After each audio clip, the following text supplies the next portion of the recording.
보형물의 크기가 작을 때는 상처가 닫히는데 전혀 압력이 가해지지 않을 때도 있어요. 근데 어떨 때는 정말 심하게 억지로 당기지 않으면 이렇게 상처가 잘 오므려지지 않는 경우도 생기죠. 그 장력 때문에 그 주변에 머리가 좀 빠질 수 있어요. 이렇게 모낭을 칼로 아예 잘라버리거나 아니면 외부에서 압력이 너무 강해져가지고 모낭이 죽어버리는 경우는 영구적인 탈모라고 보고 있어요.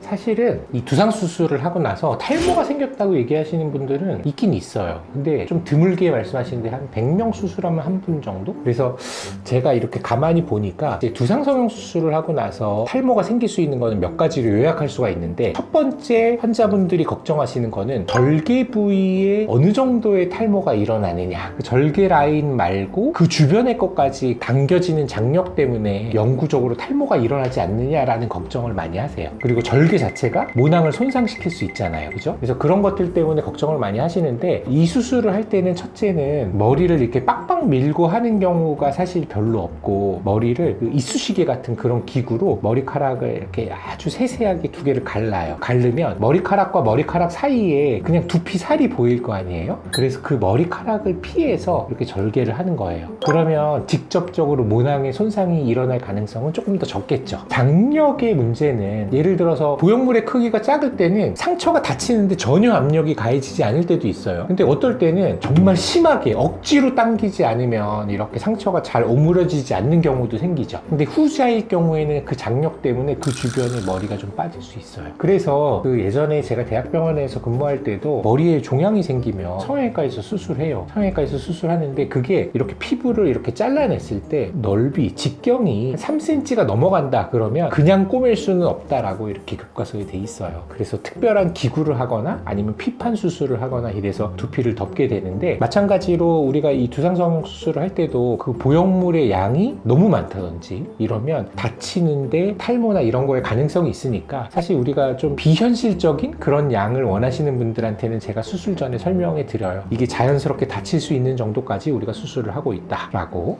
그리고 또 하나는, 머리에 성장기가 있는 거 알아요? 삶의 주기가 있어요. 걔네들이 이렇게 성장기가 있고 조금 쇠퇴기가 있다가 확 쉬는 시간이 있고, 이렇게 머리가 싹 빠져서 새로 다시 나는 시간이 있고, 이렇게 이 중에서 한 90% 정도는 성장기예요. 근데 수술을 하다 보면 그 두피에 가해지는 스트레스 때문에 그 성장기에 있던 모발이 갑자기 확 휴지기로 넘어가는 경우가 있어요. 그러면 머리가 되게 많이 빠지겠죠. 근데 크게 걱정하실 필요가 없는 게, 보통은 한 3개월 정도 기다리시면 모발의 그 곡선, 삶의 곡선 이런 것들에 따라서 일시적으로 빠졌던 거는 한 3개월 정도면 대부분 회복하기 시작합니다. 그래서 그런 거는 크게 걱정하실 필요가 없고, 그래서 스트레스성 탈모하고 압박성 탈모가 제일 중요한데, 압박성 탈모가 생겼을 때 이렇게 모낭을 칼로 아예 잘라버리거나 아니면 외부에서 압력이 너무 강해져가지고 모낭이 죽어버리는 경우는 영구적인 탈모라고 보고 있어요. 그런 경우에는 사실 회복을 하려면 수술적인 어떤 머리를 조금 심는다든지 아니면 그 부분을 좀 잘라내고 봉합을 한다든지 이런 것들이 필요하고, 스트레스성 탈모는 그냥 아무것도 안 하셔도 돼요. 그냥 미녹시딜 정도 바르시면 되는데, 드시는 약을 드셔도 되고, 그런 거 하면은 쉽게 이렇게 회복할 수 있습니다.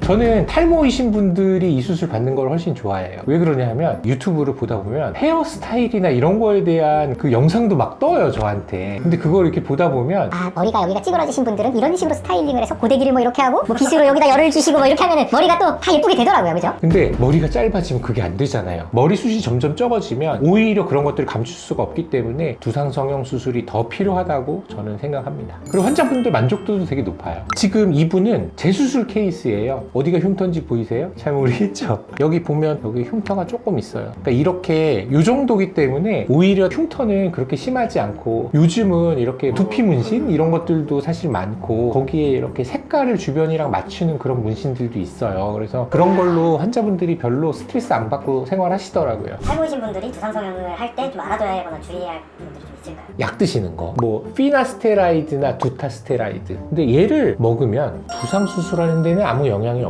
약을 드시던 분들은 그냥 드시면 된다라고 생각하시면 되고, 미녹시딜은 원래 혈압약이었던 거 다들 아시죠? 근데 그 미녹시딜을 먹었을 때 혈압약처럼 행동을 하니까 혈관이 어떻게 되겠어요? 혈관이 늘어나요. 혈관이 늘어나면 수술했을 때 피가 더 많이 나요. 혈관이 이렇게 확장이 되고 나면 피가 더 많이 날 수 있으니까, 사실 미녹시딜을 드시거나 아니면 미녹시딜을 국소적으로 사용하시는 분들은 일주일 정도를 중단하시기를 권고해 드려요. 그렇게 하시는데 그냥 아보다트 같은 그런 약은 크게 상관없다.